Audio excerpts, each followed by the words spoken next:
And what's up, everybody, and welcome to the Gore podcast. This is the pod boss, EJ Bowser, and joining me, as always, is the not-so-mean Fluff Master Supreme, Big Johnny D.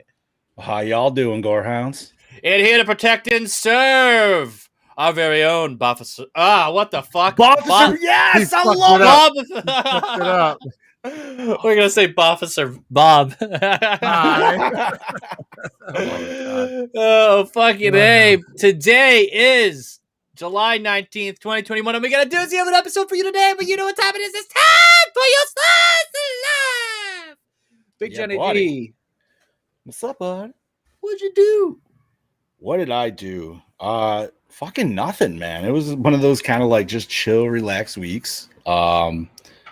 I started doing my little fucking workout session, as you boys know, but I'm not going to go too big into that. But I'm just going to say that I'm going to utilize Officer Bob as my mentor, dude. Bob's going to be my inspiration and hopefully my the push that I fucking need.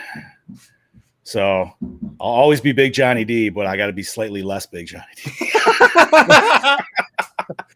There's only one Big Johnny D no matter what, right. So it doesn't matter. Let me step away for just un momento, because I did get something that I want to show you, gentlemen. Hold on, it's right here. Oh, Bobby? I'm curious. I had a chill weekend myself.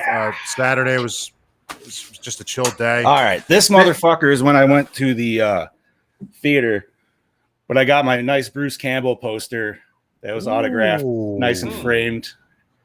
And now I just got to figure out where the fuck to hang this up in amongst the triage of fucking posters I already have. Remember, there is always room. Oh, yeah. I mean, it's definitely going to be in this Evil Dead section over here. I just got to maneuver some things around. That's all. That's wicked. I like that poster. Dude, it's fucking fantastic. And it makes our drive-in looks way fucking cooler than it is. But on that, man, watch this movie. Very excited to talk about it. It's been a while. But Bobby, how you been, brother? I've been good. I was chiming a little before when you walked away. Yeah, I just had a chill weekend myself. Yesterday, I was with some family, just chilling out with my uncle and my grandmother. So it was a very, very quiet weekend. Not too many things horror related. So I was home. I was with my brother, and then I was with my grandmother and my uncle yesterday. So it was just a chill weekend, which I needed to not do too much.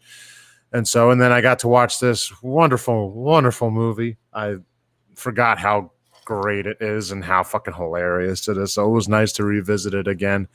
So I'm happy to talk about it here today on Gore and More. So that's all I got. Boss man, what have you been up to? Hey, yo. So I got a new movie from Arrow Video, and I got the spaghetti western or tortellini western for those who want to be spicy. It's called Kioma, featuring the lovely Franco Nero. It is a same director as the original Django.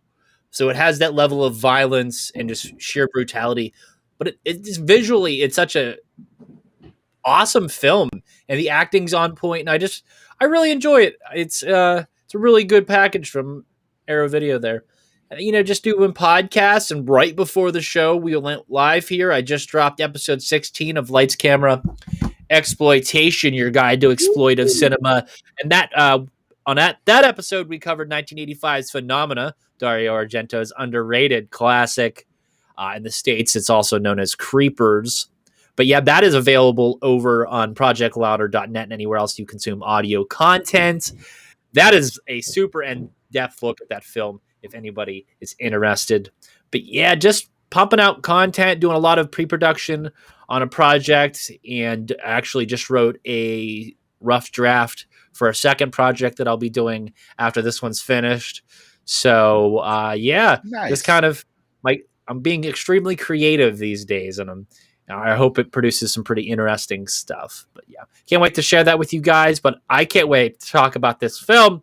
And this film is Tucker and Dale vs. Evil from 2010, directed by Eli Craig, written by Eli Craig and Morgan Jurgensen, produced by Morgan Jurgensen, Albert Klychak, Roseanne Milliken, and Deepak Nayar. Starring Tyler Labine as Dale Dobson, Alan Tudyk, not one dick, as Tucker McGee, Katrina Bowden as Allison, Jesse Moss as Chad, Chellen Simmons as Chloe, We'll talk about How him do we later. not have our Chad here when there's a fucking Chad in the movie? Seriously. God damn it. At least we're not Chadless. Chellan Sivitz as Chloe, Philip Granger as Sheriff Gore, Brandon J. McLaren as Jason, Christy Lang as Naomi, Travis Nelson as Chuck, Alex Arsenault as Todd with 2 Ds, Adam Bisson as Mitch, Justin Allen Sutherland as Mike, Karen Ray, whatever the fuck that is, as Cheryl. Music by Michael Shields and Andrew Kaiser. Cinematography by David Geddes, however you say that. Edited by Bridget Dunford. Distributed by Magnet Releasing. Released January 22nd, 2010, and it definitely shows. Runtime of 89 Miniostos. It definitely is nostalgic for the 2010s. Oh, yes, it certainly is. Like, budget $5 million, grossed $5 million, and if Chad was here, he'd say that stuff from the Beans commercial. You mean roll that beautiful bean footage? Yeah, that. There you go.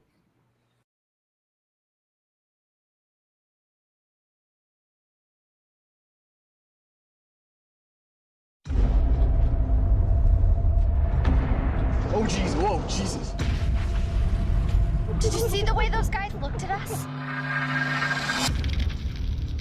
Who wants to go skinny dipping?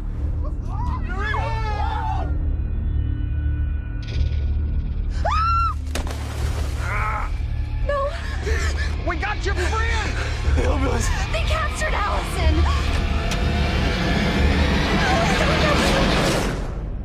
Oh, it's the pancakes. You hate pancakes. I'm gonna make you something else. What am I doing here? Fell into the water. I dove in and rescued you. We'll go find your friends. You should relax. Tucker and Dale are on the case. What is this place? It's just a cabin. It doesn't mean they're psycho killers. Then why don't you go in there and talk to them? All right, maybe I will. I said maybe. Dale, what are you doing? I'm taking a crapper haul. You mind if I help? He's making her dig her own grave. There's no rules out here. It's us against them. Oh, good. Look, your friends are here.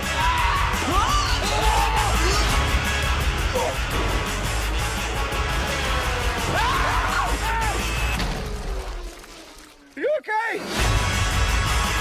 Leave behind! Run! We're going to be alive! Saw your friend up there. He must be allergic to bees or something because he was running like a bat out of hell. This is a suicide pact. These kids are coming out here and they're killing themselves all over the woods. Oh, my God. That makes so much sense. The girl that we have, she can maybe explain the whole thing. You've got another one inside. Yeah, she's in my bedroom.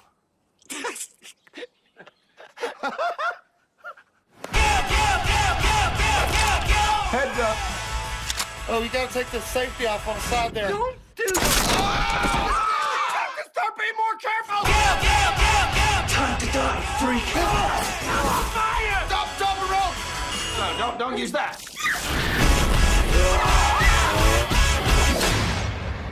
Let's get you down from there. Wait. Sorry about that. This vacation sucks.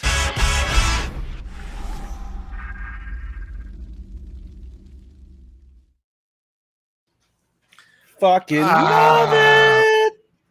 It's okay. I don't know where Boss Man is. Hey, there he is. All right.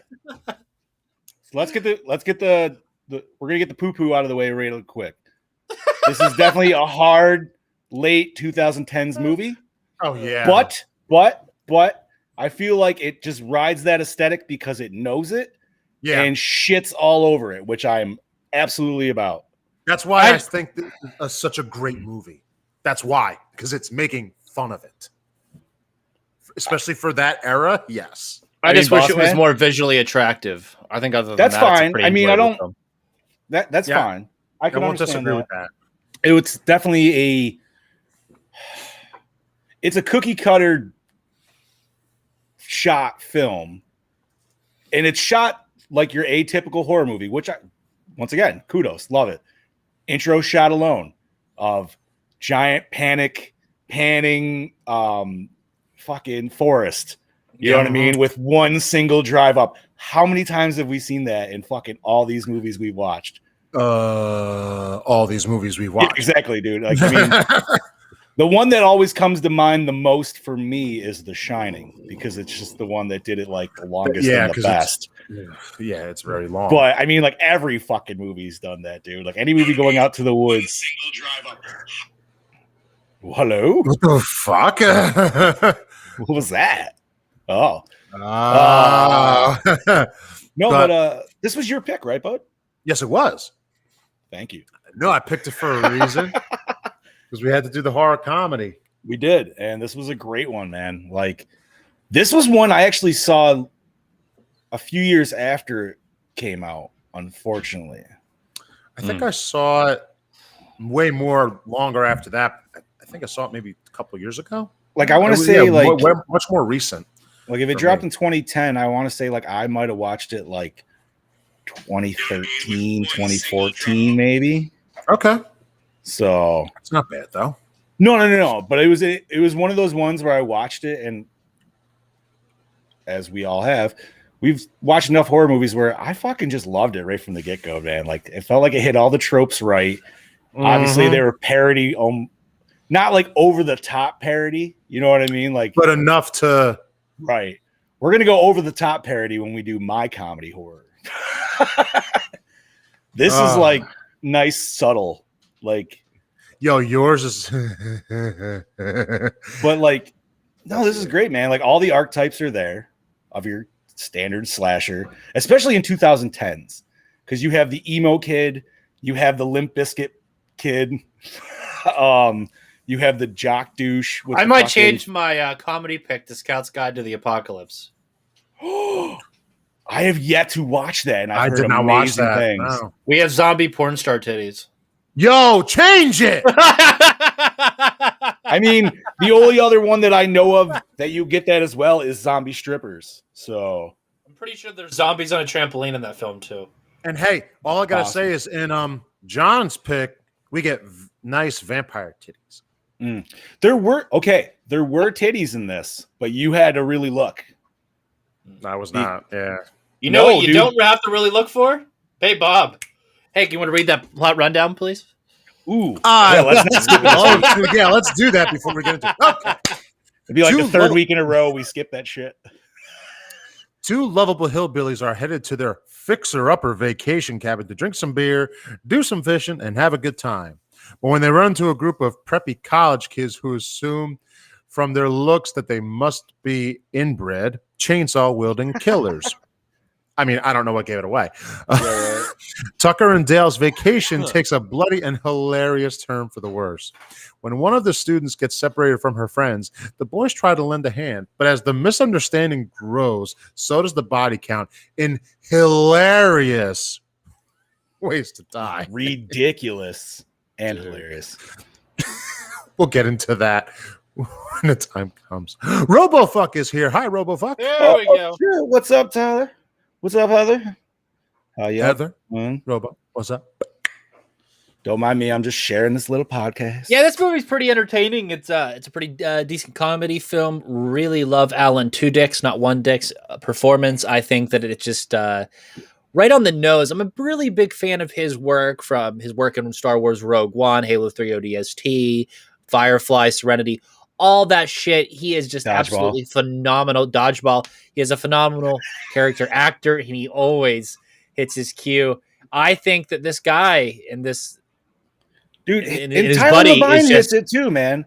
I don't. Yep. Have you seen Tyler Labine in anything else besides this?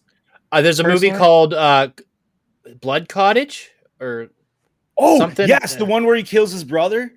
Yeah, I think something like that. Like that was okay. That wasn't his best stuff. But. Like I was saying, this guy and his buddy are just why didn't we see more of this? Why didn't we see more of this type of debauchery or silliness from these guys? It's insane. This is a franchise, and the fact that it hasn't totally happened yet capable is of a franchise. Moni! There's mom in the background. Cameo, what's up? Oh shit! No, man, you're right. Like, this has potential to go, and I think they are working on a sequel still. This could be a trilogy, no problem. Yeah, with Tucker like a Dale versus crossover. Bigfoot. But yeah, I was gonna say the second one has to be a little more bloody and either a more You just made misunderstanding, me sizz a little bit. either a more misunderstanding, or something really shitty is gonna go on, and they're just like, oh, now what do we really do? Like, no, okay, so the Bigfoot angle would be sweet, but like, Yeah. Damn right. especially like if they didn't realize it was Bigfoot the whole time, like if they thought it was like a ghost or something they were fucking like dealing with. I don't know, dude. That shit would be funny. Tyler was in Escape Room. Is that a modern horror film? Yes, I think that came So- out last year. He Yeah, was he in was in Zack and Zack Miri, and- yes. So Okay. I originally saw him in Reaper, and I know Chad has watched this show too, and he was awesome. He played a character named Sock, and he was he was just the man. He also had his own show on Hulu called Deadbeat, where he played a medium, like a broke ass medium. How about Brandon J. McLaren is definitely SPD Red from Power Rangers. Yeah, thank you for bringing that up today, dude, because I had no fucking idea. I had no idea. And then you sent me either. the picture, and I was just like, "Oh my god, it totally is." SPD I'm like, why didn't he know how to? Bridget. How come he didn't know how to fight in this situation? What the fuck's Right? wrong with that? He was ready for It's a this totally shit. different situation. This motherfucker knows actually martial arts. What the And I believe he is the first African American Red Ranger. Ah, nice. No, TJ was. In Turbo. what? Turbo?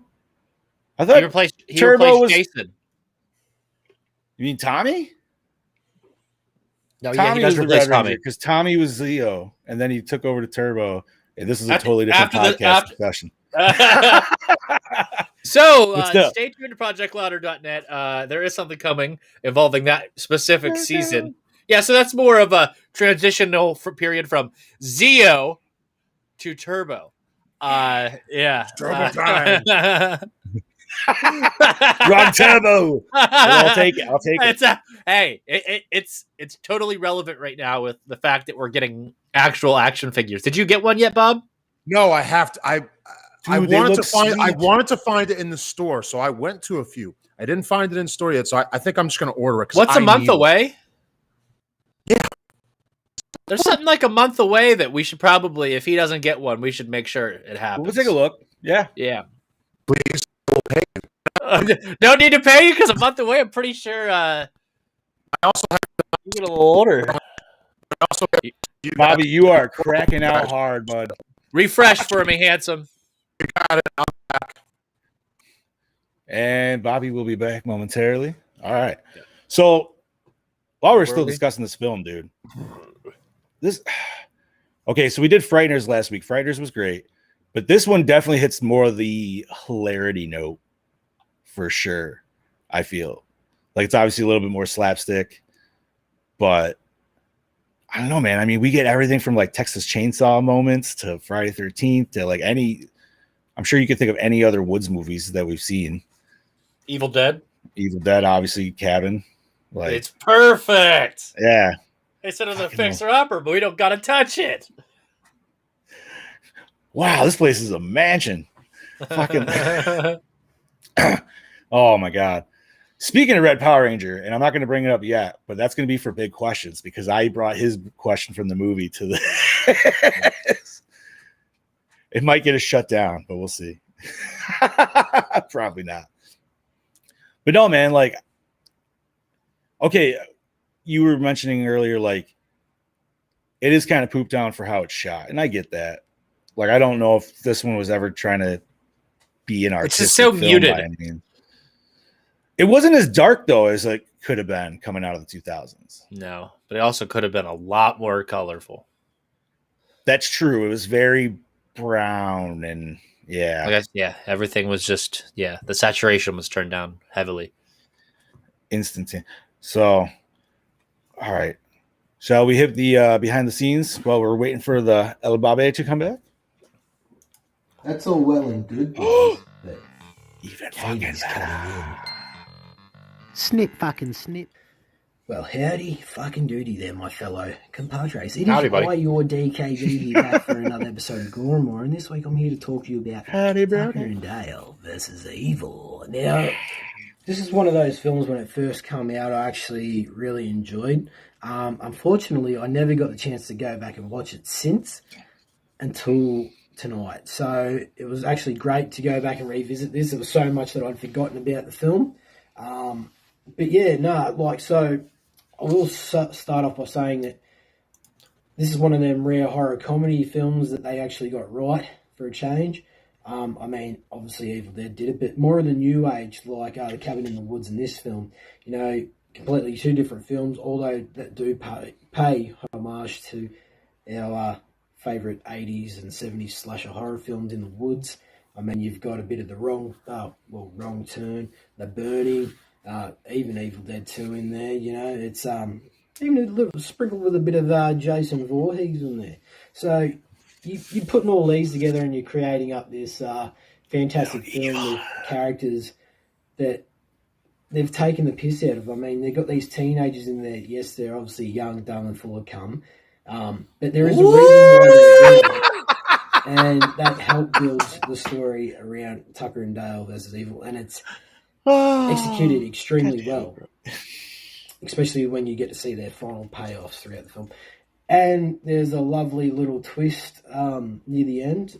It's not mind-blowing, but I think it works extremely well because they definitely direct the story down one road and then they flip that on you and you turn down the other road and it all makes sense in the end. So that was kind of cool of them. Now, the effects and deaths in this film, fan-fucking-tastic. I mean, who doesn't like a bit of practical? We do get a little bit of CGI in there.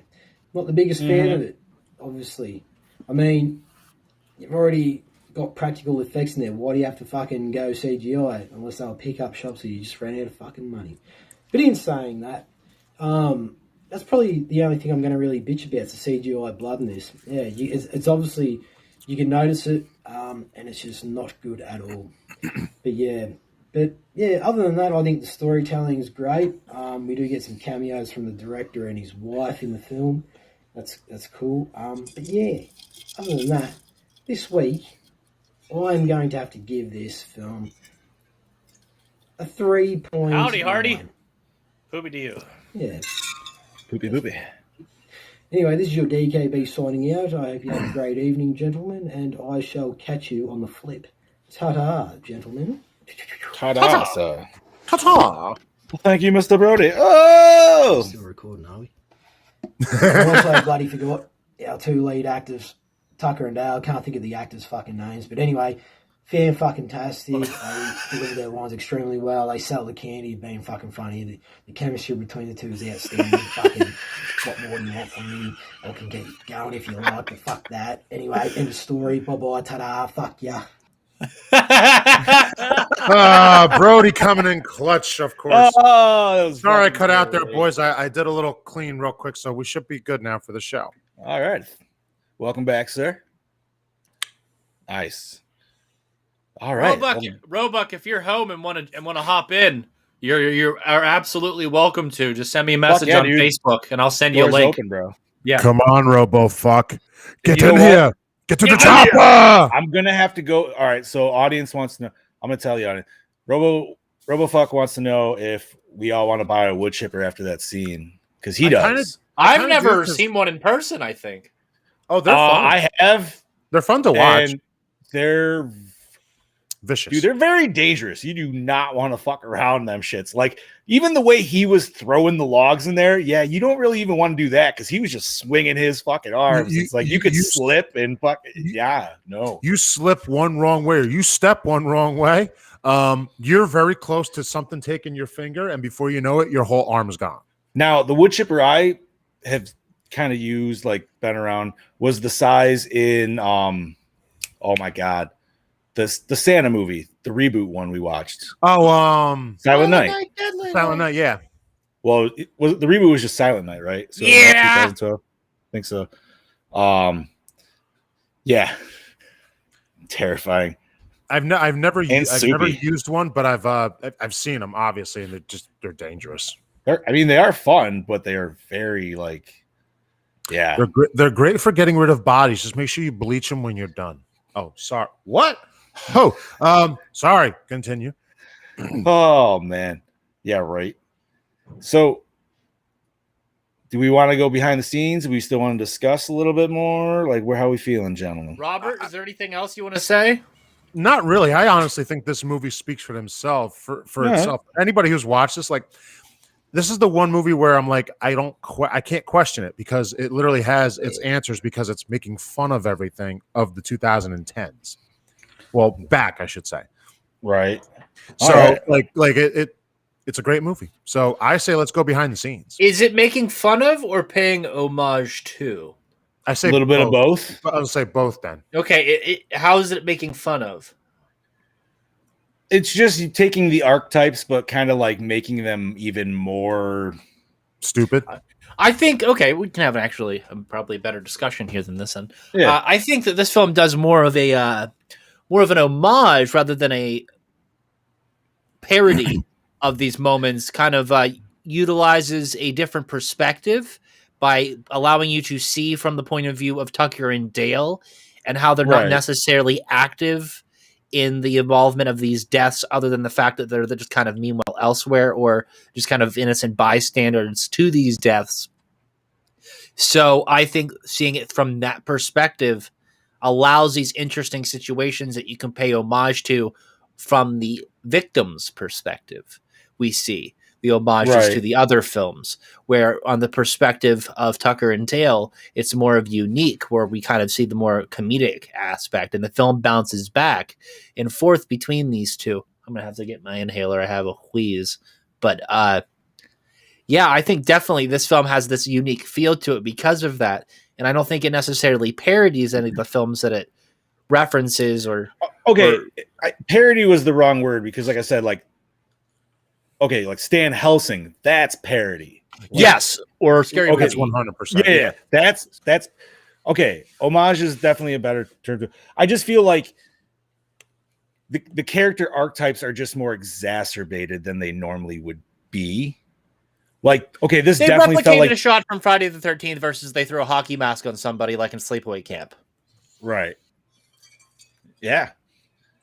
That's the difference. I mean, you could have instantly just taken these kids out and put them in the 2009 Friday the 13th. Oh, yeah. And it wouldn't really been. Oh, can we do a sidebar real quick? Yeah. So, speaking of late 2000s horror films, especially early 2010s, one franchise that I have revisited recently that I think stands up from 1 to reboot 3 and 4 is the Piranha franchise, Joe Dante's Piranha franchise. Really? Okay. Yeah. Piranha 2 is by James Cameron. You've told me this. And it has flying fish. Piranha 3D is fantastic and has Adam Scott in it. And then 3D Double D. 3D was with Christopher Lloyd too, right? Yes. Okay, that's the one that's totally loaded. One. And for the time period, it is glorious color. Oh my God. I was just swooning about how beautiful it is. It is and Robert Kurtzman did the special effects for the fish and the body and some of the gore. I mean, we could always throw these in the list. I know. And I think so.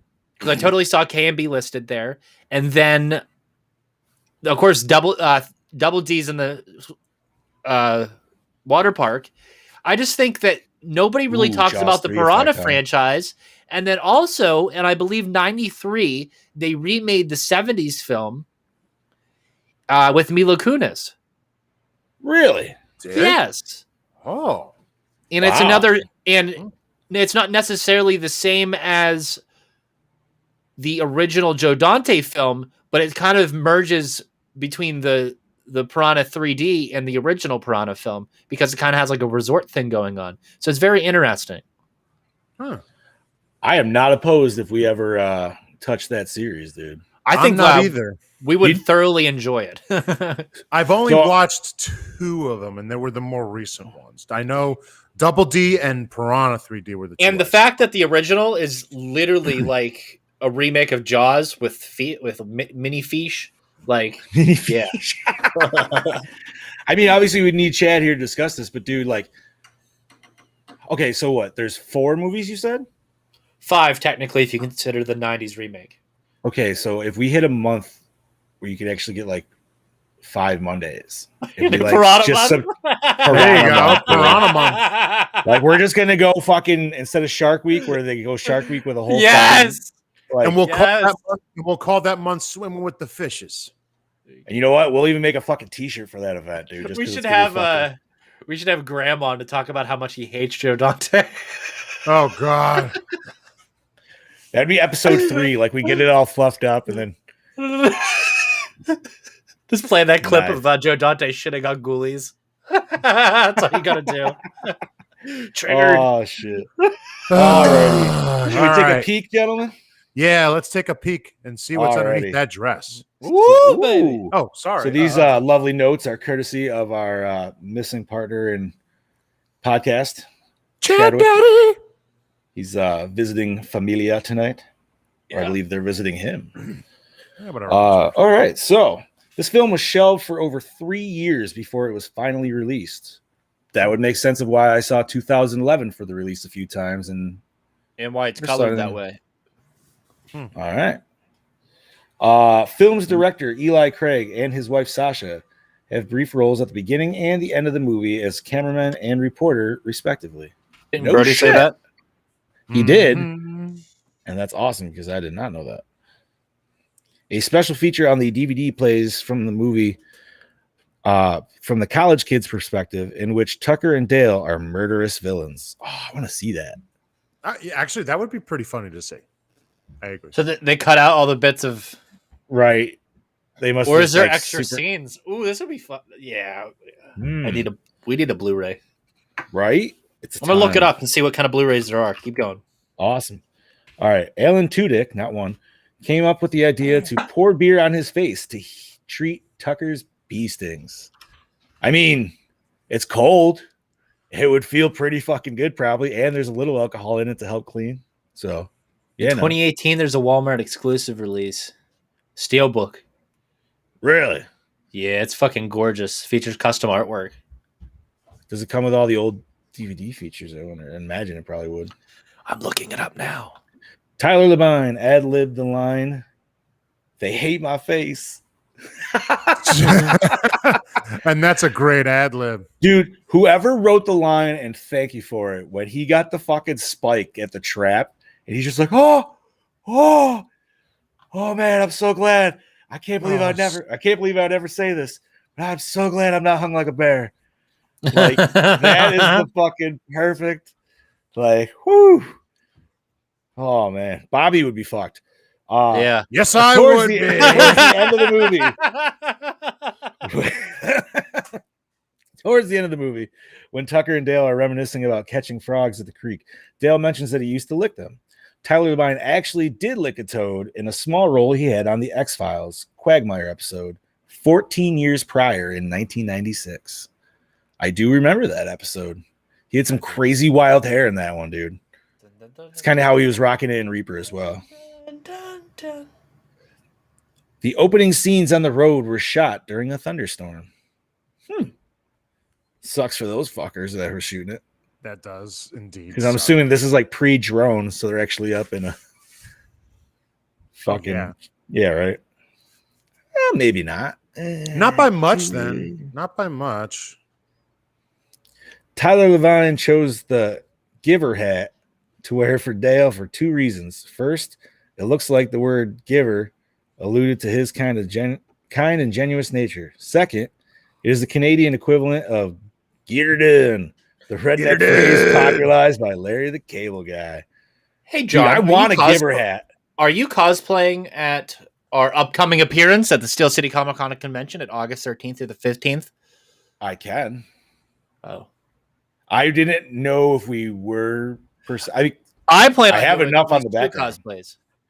Okay, dude, Maybe I would love to bring out Doc Ock, but the problem is, as much as I love Doc Ock, it is not a con-friendly fucking suit by any means. Then why don't you bring out Dale? I mean, I could do it. It'd be very easy, And it, you know, I'm gonna do it. I'm doing Steve Zissou in Matt Hooper. So, in Matt Hooper, really? I'm sorry. I'm drawing Really? a blank. I'm drawing a blank. You didn't notice the glasses I got over the who's they look like? Matt Hooper, Richard Dreyfuss. What did you? I did not hear the first. Sorry, I was just. Oh, Steve Zissou is from The Aquatic Life of Steve Zissou, the Wes Anderson film. Okay, that's Bill Murray. That's why I was confused. I was like, wait a minute. I was like, I thought that was. I apologize. Erase that from the records. Nope. Anyways, I'm trying to get Kaufman to send us some Jaws teeth so I can sell Jaws teeth as Matt Hooper. That would be sweet, dude. Then that means I should just get it. Then that means if abused much longer. Listen, if I'm dressing up as Dale, then that means we got to sell pickled eggs too. Yes. Just have you sitting there with the big thing of pickled eggs. How you doing, local Project Louder? Except for I do not like pickled eggs. So no thank you. All right, Sasha Craig and Brandon J. McLaren have appeared in Power Rangers. Wait. Who was? Wait, what was the first name? Sasha Craig and Jay McLaren both appeared in Power Rangers. Sasha portrayed Kelsey Winslow on Power Rangers Lightspeed Rescue, and Brandon portrayed Jack Landers on Power Rangers SPD. Oh my god! Thank you, Chad. You just blew fucking TJ's like gourd. He didn't even recognize that one. Nice. Jesus. I'm not a Power Rangers person, so I wouldn't know. Which one was Sasha again? I'm fucking Lightspeed Rescue. She was the Yellow Ranger in Lightspeed Rescue. No, what the hell was she in this though? Was she the? I gotta look at the list again. Hold on. Back to the fucking show notes. Whoop. Nope. Jesus Christmas. I didn't have Halloween yet. Don't rush it. Bro, speaking of Halloween, they just announced the new 10-foot blow-up Stay Puffed. And I have an 8-foot one and a 13-foot one. So I need that 10-foot so I can start getting a nice little tower going. So you could do the AT&T? Okay. I wonder who I recognize the fucking interview lady from on the TV. It's her. I was like, why? Really? Where did I see her before? And I was like, fuck, where do I see her before? I was like, it's such a recognizable voice. And then now you say that? Yeah, she was the girl on the television. No shit. Okay. Yeah. That's News awesome. Reporter. Yep. Thank you, Chadwick. Man, two Power Rangers. Two Power Rangers. In that movie, The Crows got one, but this one has two. And it's not even a Power Rangers movie. All right. Let's see. Oh, Jesse Moss and oh my god, what the fuck is his name? Shalane Simmons both appeared in Final Destination 3. I've never seen that one. Is that on the list? We didn't do two. Not yet. It will be. Is 2 on the list then? That's a Chad Daddy question. Chad Daddy. I'll have to look that up. I can look that up later. Daddy boy. All right. And last but least, when Dale and Tucker save Allison from drowning, they shout, "Hey, lady!" A nod to Jerry Lewis. Huh. All right. That is on Twitter. "Hey, lady" is considered a misogynistic thing to say to girls. Really? Hey, lady. What if you say it like Jerry Lewis, though? Hey, lady. Hey, lady. I don't know. Ask the modern feminists how they feel about the word lady. I'm married, so I don't need to ask a Karen. No. Oh, no. Whoops. Now John eating pickled eggs as Dale deserves a fucking shirt. You know what? I'm not going to disagree with you, Robofuck. We need more Johnny D shirts. Yeah, right. Oh, and that's all we got for behind the scenes, gentlemen. Okay. So do we have any questions, John?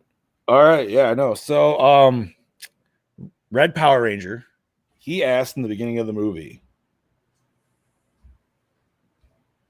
if you have a reoccurring dream of sucking dick, does that make you gay?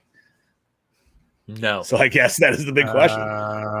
No, I guess. Your own sexual preference does. Yeah.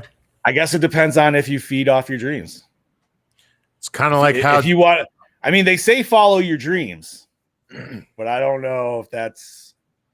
Hey, George Costanza came across the same predicament in Seinfeld.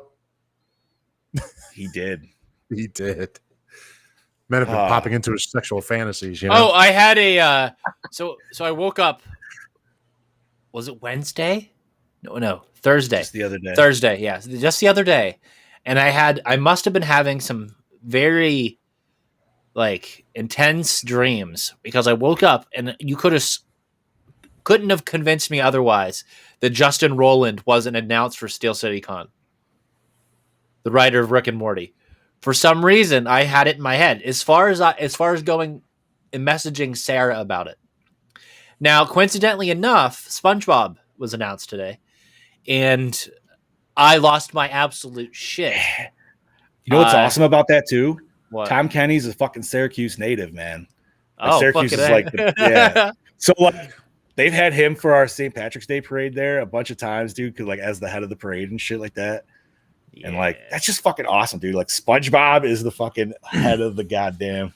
This con is awesome. It's loaded as fuck. But unfortunately, I'm not going to be there because I would go meet him. Yeah, I'd be like, I need you to talk to me as SpongeBob for 2 minutes. That's it. See, then I would have to talk to him as Patrick. Yeah, I feel like, but he doesn't do Pat. I say, no, I said I would. Have I would have to record the conversation. You mean to be aired? That's just fancy talk. All right. Other than that, gentlemen, my only question is how the hell, and I don't remember her name, but it was like the ditzy blonde. How the fuck did she get dressed so fast when they were running back from the lake? Because she was definitely topless in the lake, and then all the dudes ran back in their boxers, and she was right there with them, and somehow she was clothed. I think you answered her question. She's a ditzy blonde. For that movie, it was like doesn't matter. Yeah, but it's like if they were all like nude there and now they're nude here, how the hell does she just like Wonder Woman fucking change? These are good questions, John, and we need answers to them. I'll get Eli Craig on as soon as possible. Yeah, that'd be awesome. But I think it's time to hit the big questions of the day. I would say so. Format, boys. I on demand bought it, rented it, I should say. So funny that Bobby mentioned that. I actually did buy it because I watched it HD on Prime. It was $3.99 and it was $4.99 to buy, and I was like, sure. Hey, and I know we're not necessarily fans of the digital like style here. I get that. I agree, but doesn't mean I won't look for that fucking one you mentioned earlier, that Walmart exclusive. Hey, did anybody cash in my Howard the Duck digital code? I did not. I did not get a chance. No. We'll have to ask that later because then I can resend it. Somebody can use it. Hell yeah! I didn't even see that. I must have. Old duck titties. I got Howard the Duck in 4K. Yes, really? I got it. Yeah, that's awesome, dude. Did you? Would you watch it on the? Do you have the? Yeah, I have the actual physical release. I got it the other day. I was at Walmart and Taryn's like, "What's this?" And I was like, "Is that a 4K Howard the Duck?" She's like, "What's Howard the Duck?" And then I explained to her what Howard the Duck was, and then I explained that there's a very inappropriate scene between a duck and a lady, and she goes, "Yeah, that's pretty weird." And I was like, "The movie's pretty cool, though." So this was Marvel's first movie, man, and they just fucking went out there with it. Now I gotta watch it. Right? How did you watch Tucker and Dale, buddy? I did Amazon Video, and then there's like a subscription thing, something Monsters. It's interesting. It was a trial, so I tried it out. I'm gonna go on there tonight and see what else. I gotta rip some serious ass right now. Hopefully, it doesn't come up on the old microphone. Okay, yeah. But yeah, I'll check what else is on there today. It said it had like channels, so like stream channels. So yeah, I'll check it out and I'll report back. Interesting. Nice. All right. So les douche of the movie. Or as Heather Dye would say, dush. Dush. Yeah. The dush of the movie. Oh, Chad. That Chad. Chad not, is not a our douche. Chad. I love our No. Chad, but Our Chad is a awesome. Chad in this movie is the douche. This yes. Chad is a douche. Yes, not our Chad, but the Chad in the movie, he sucks dick. Listen, little public service announcement here from the Gore boys. If you go camping and your one buddy is for some reason weirdly obsessive with axe throwing out of nowhere and seems very aggressive, just go home. Oh, don't go camping with me then. Sorry. Yeah, I was gonna say, if you not hung out with Bob, that shit happens randomly all the time. But then you get this. But Johnny, you'll get this face of like this when shit goes wrong. It's like, yeah, wait. The difference with Bobby is I feel like it's not the weird like aggressiveness about it. I could totally see like the axe throwing. That'd be fine. Yeah. It'd be aggressive, but then it'd be like, okay, tone it down. But it's like the overly like. Yeah, like aggro. Oh, he doesn't get aggro. It's more subtle. Piss me off with it in my hands. God damn it. Sorry. Continue. Favorite kill. And there was a lot of them in this. No, wood chipper, because he's sitting there doing the log. He has his back turned and he turns like, oh shit. You okay? I mean, that was definitely by Bobby Amone. That was definitely the soupiest one for sure. Oh man, dude, there's a lot of good kills in this. There is soupiest, but that's mine. I'm sticking with that because of his reaction. I all right. I agree. How did that Tudyk is one of the not one best. say?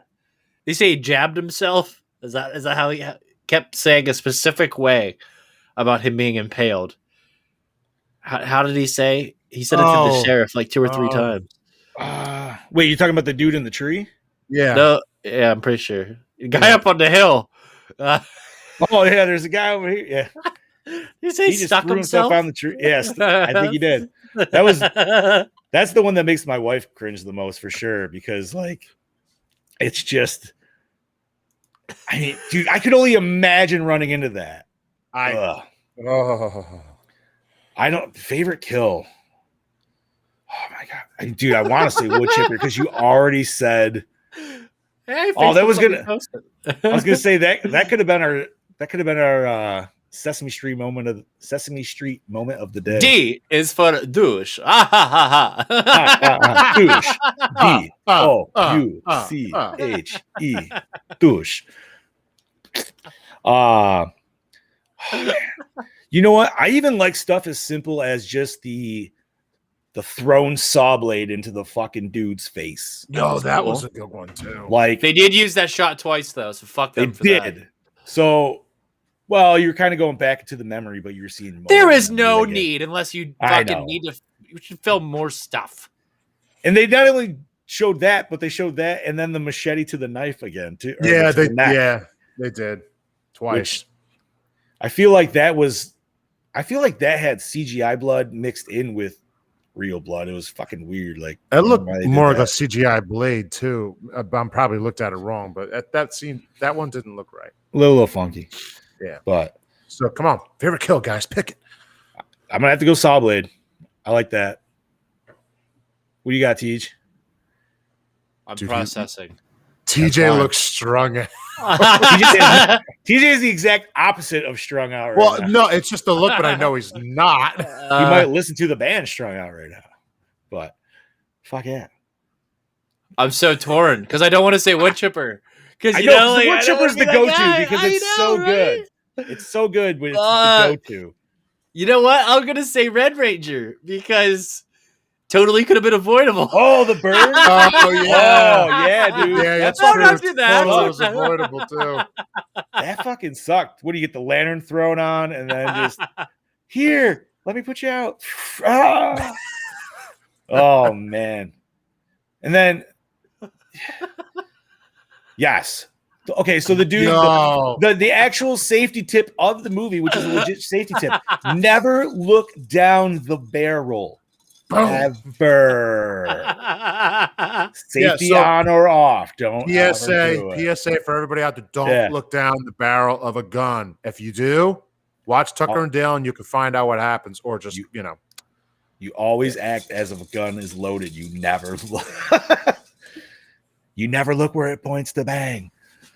Oh, wherever the red even dot the nails, goes, the nails in like all these kills were great, dude. Like the nails in the fucking sheriff's face, like that was fucking gnarly. Oh yeah, That was a Never Hike in the Snow reference, wasn't it, Bobby? I didn't watch Never Hike in the Snow. Oh, he uses that line in that film What's again that? too. Wherever What's the red that? dot goes, you bang. Oh, Oh, yeah. Yes. For I was nostalgia referencing number purposes. 2. Yeah, I was going. No, I was going for more of the Friday the 13th Part 6 one. Yeah, Yeah, buddy. I was doing a joke from Vince. I know. Dude, huh? So, what do you think for favorite kill? What do you? Oh, He said his. you did. Okay. So, best scene, Best scene. gentlemen. Oh. You know what? For me, it's when they're peeping ending. on. Ending's cool. I found that You like the particularly ending? funny. Yeah. He's like, man, you suck. You don't got go get no game. And then he's like, yeah, but she mentioned bowling. And So we're going bowling. So we're going Yeah. bowling.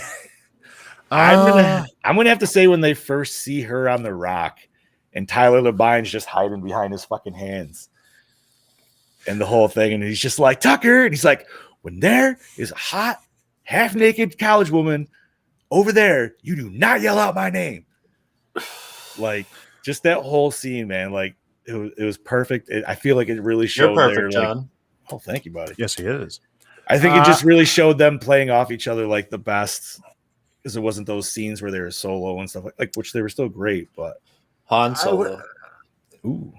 I would have to say probably the B scene because he's fucking running with the chainsaw. And all of a sudden, and then later on, he comes back. He says, your friend must be allergic to B because he was fucking running like a bat out of hell. And it's like, So I want to include in the script where he does the Leatherface chainsaw dance. Okay, how do we do that? Bees? Bees. Which is great. That's my favorite. You're in here playing games. Set out there, I'm sawing through hornet's nest. So did the opening scene hook you in? Yeah. Yes. Yes. I would say so as well. I feel like it set your standard horror scene right up, and then as soon as it flipped and we actually get it from Tucker and Dale's perspective, it's a whole different movie. Yeah, total changes real quick. You almost get 2 openings essentially. Yeah, roughly. All right. Best tits, hottest girl. Best dick, hottest dude. Hottest girl is the blonde that Dale gets in the end. Yeah, what was her name again? Allie, right? That one's got the fake titties, right?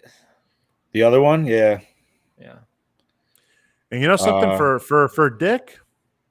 I'll give it to your boy Dale. I think Weed Whacker That boy face is earned pretty good looking, and then She's pretty SPD cute. Red's pretty good looking Yeah? too. Yeah.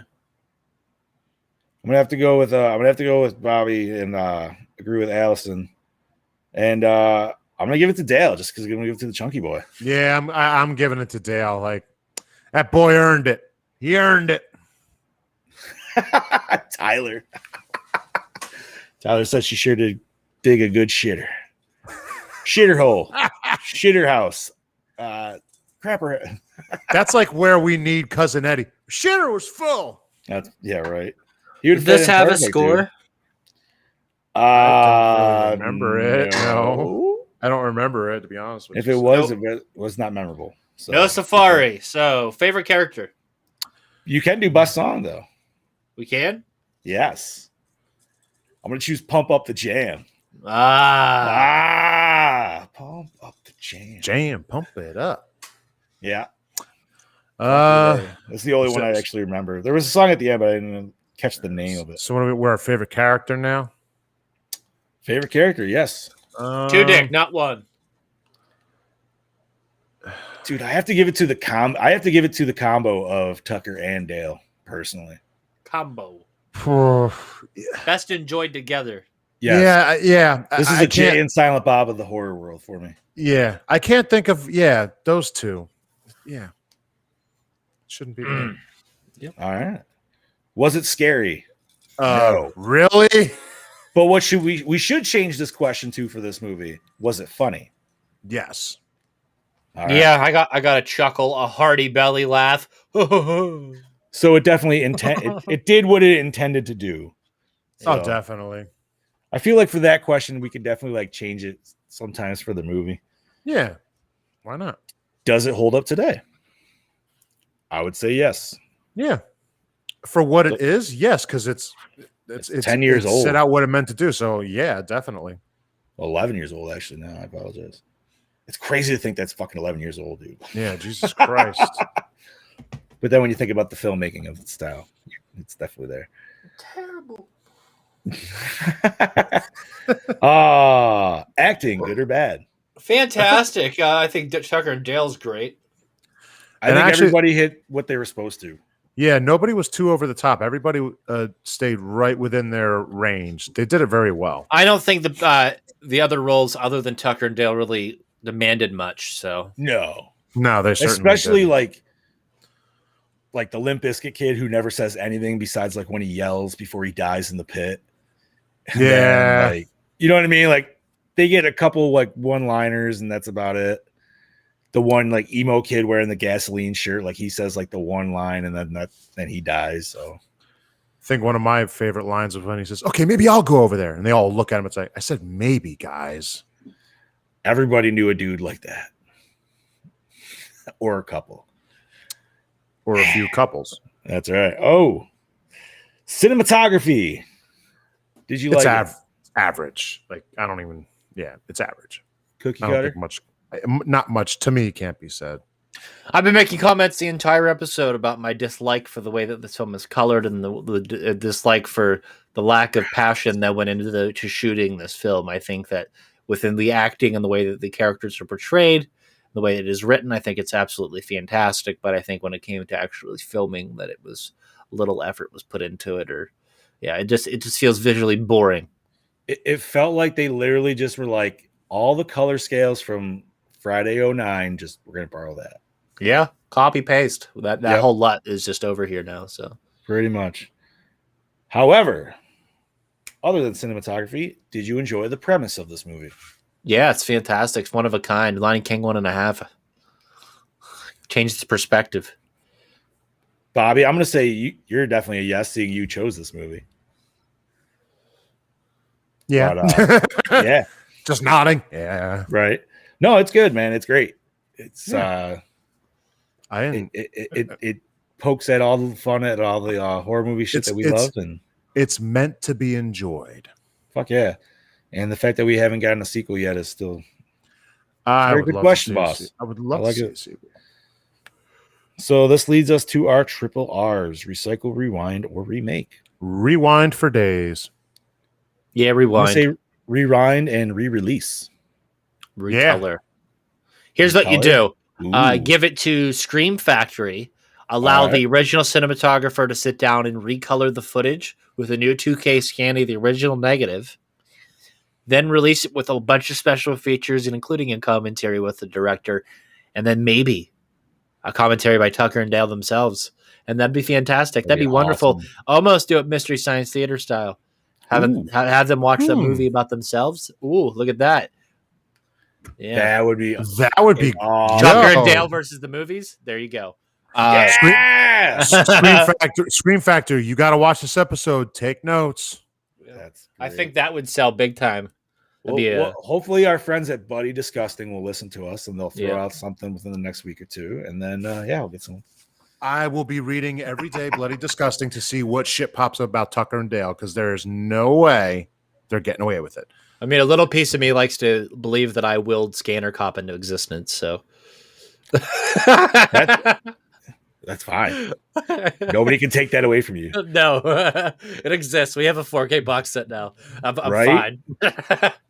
Alrighty, gentlemen. Let's fucking rate this bitch. Calculator time. So let's use Brody's for Chad. Okay, what was Brody's? Brody's was 3.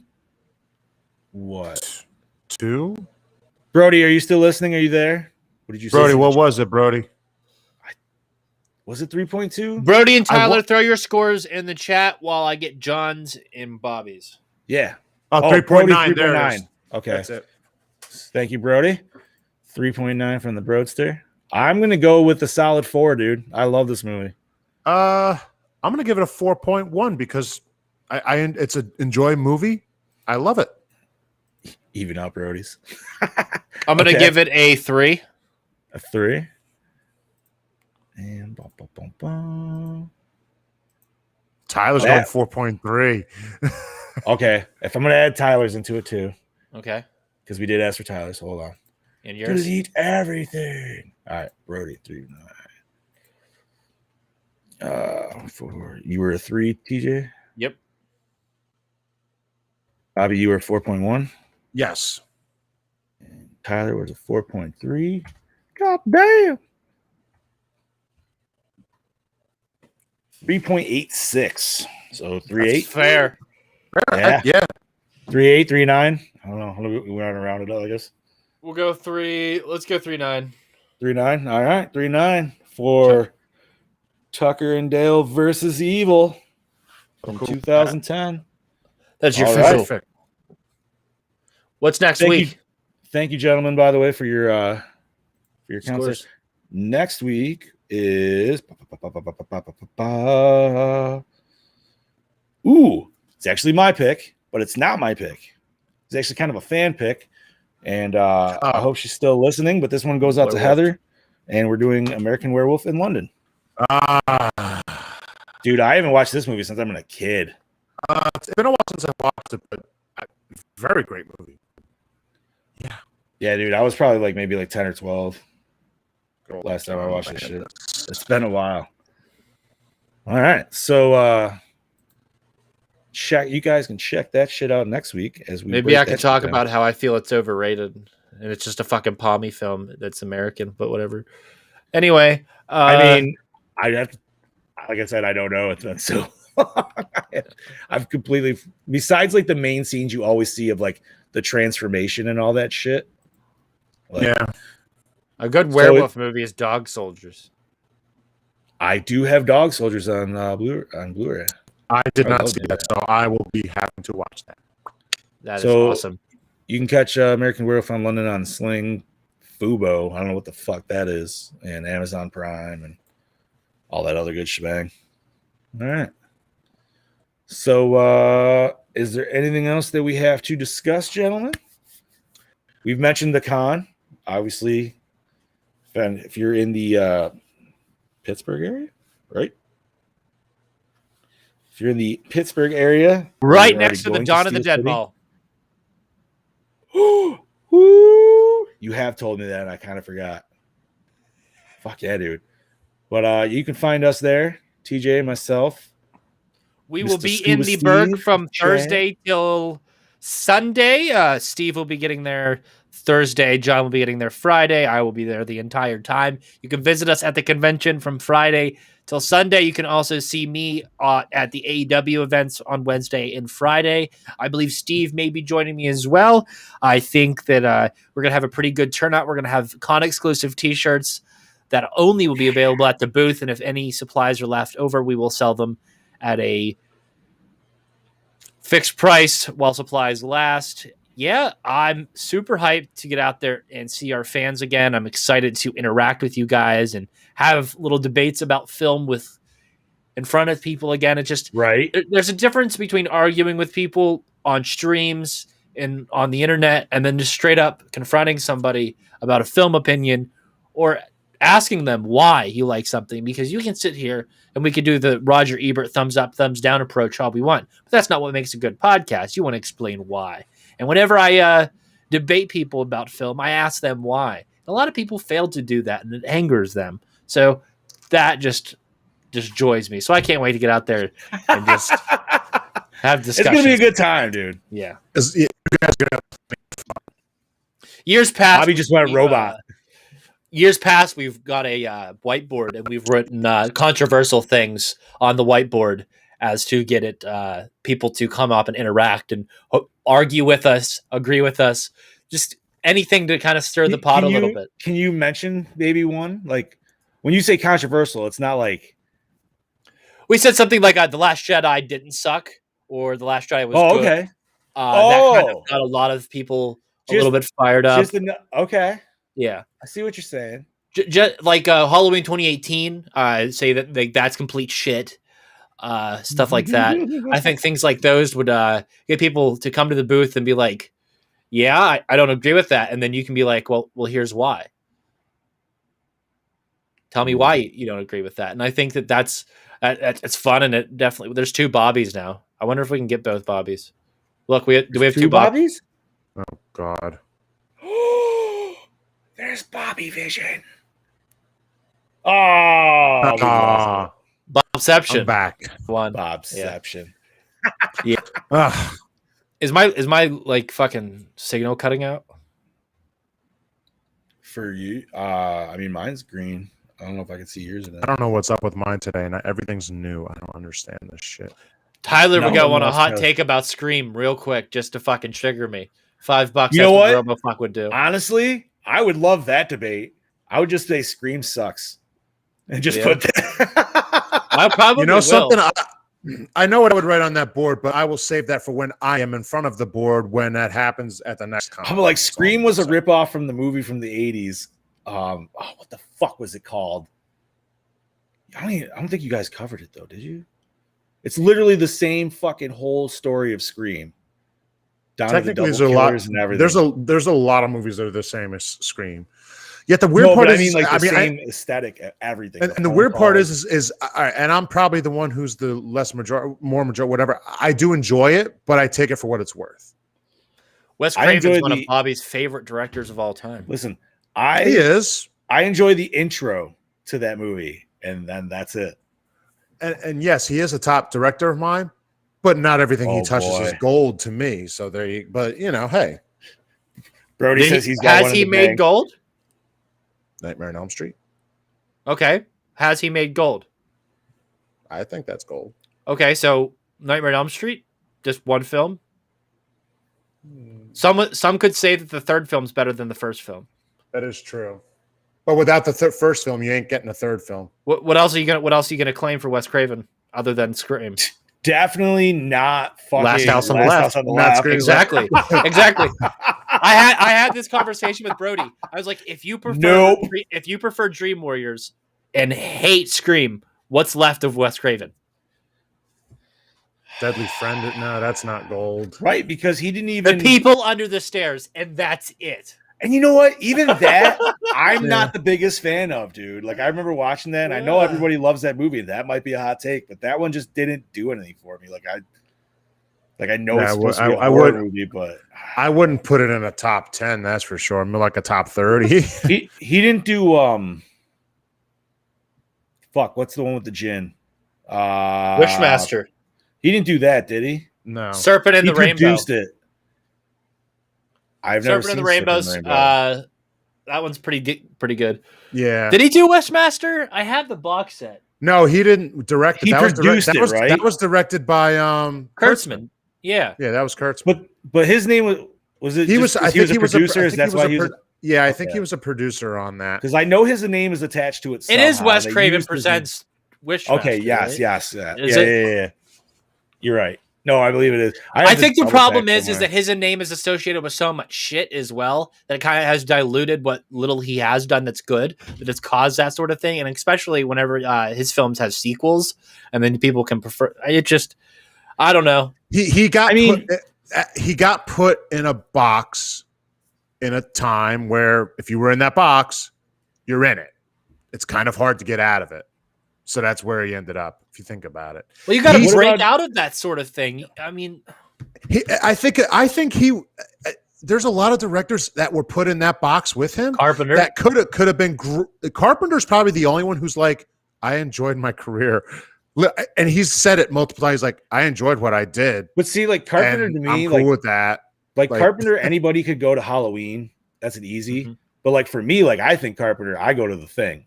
Like that's my go to Escape from New York. But that's what I'm saying. Like Carpenter has such a way bigger slate of just amazing movies, dude. And we've watched a lot of them on this podcast alone. Well, hey, you know something with Carpenter, with his movies. But he also never got really a big budget type thing, though. No. But with his movies, he made movies he wanted to make. Right. Except for a Western. That was it. Everything he made, he wanted to make. He made vampires. That's close enough. That's probably as close as you would get too. We need to though. Fucking So best vampire movies. of the that's world. why he's my top pick, because I'm like, that's a director who said, I'm gonna go make these. Cool. Yeah, I don't know, man. You know, now that's actually a good debate topic, man. The Wes Craven thing, because you're right. If you take out Scream, if you don't care for that, I mean, okay, I do enjoy New Nightmare, but I don't know if it's like it's not a ground changing movie by any means. It's meta. Meta's not, okay. Wes Craven, he's relying heavily on meta at that point. And did he write that story? Did he write the New Nightmare story? No. Cronenberg, King Kong. That'd be cool. Have David Cronenberg do a King Kong film. That would be interesting. Interesting. But in the terms of the Craven thing, I mean, like I said, he's one of. But if you want me to pick who was the better directors of things, it's Carpenter. For me, well, yeah, that's fair. Like, well, we could sit here and name 5 Carpenter films that are wonderful. You could probably name more than 5. Even the movies that are not horror. He did an Elvis movie that was really fucking good. And it was a TV movie, and it was still great. You know what I want on the debate board, but it's not really up for debate. Dean Cundy is the best. Yeah, that's just a pretty much overall statement of excellence. True.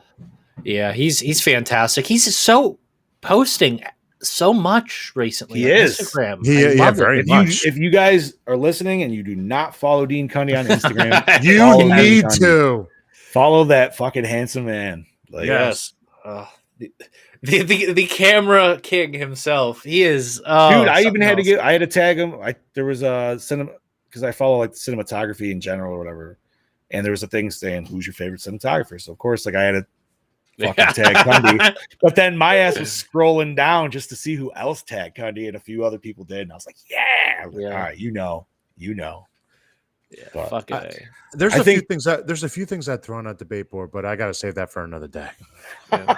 Right. You'll be camping that weekend. Yeah, do that for one when you're standing at the booth as Jason. That'll be fun. Cundy followed me on Instagram. It's like, and it's going to be.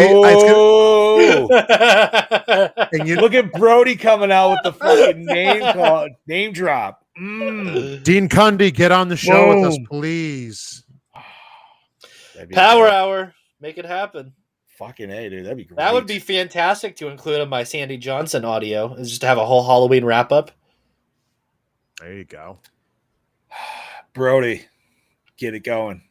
Dude, I'd love to talk to him about Jurassic Park. There's so many movies, dude. Like, yeah, you'd have to do it on Power Hour because, on this it would be more horror centric. But it's like he's got such a wider fucking scope. Dude, oh yeah, like so much. Back to the Future, like. It's Dan Winston of the Machine Shop. Yes. That would be. Whoa! That was what the fuck was that? Aliens! Aliens! I fucking told you at the beginning of the show. Aliens were gonna take our Bob, and it's happening. And with that being said, that's the end of our show. Thank you for joining us on another episode of Gore and More. Friendly reminder that this podcast is part of the Project Louder Podcasting Network, home to other great podcasts such as the TJ Bowser Power Hour, the Big Bad Beetle Bros, Wrestling, Ruin, Lights, Camera, Exploitation, amongst many, many more. Head on over to projectlouder.net and you can listen on Audible, Google Play, iTunes, or anywhere else you consume audio-only content. I am the pod boss, TJ Bowser, signing off. Johnny. This is your Fluff Master Supreme, who's not so mean. Mr. Big John D saying, see you later, Gorehounds.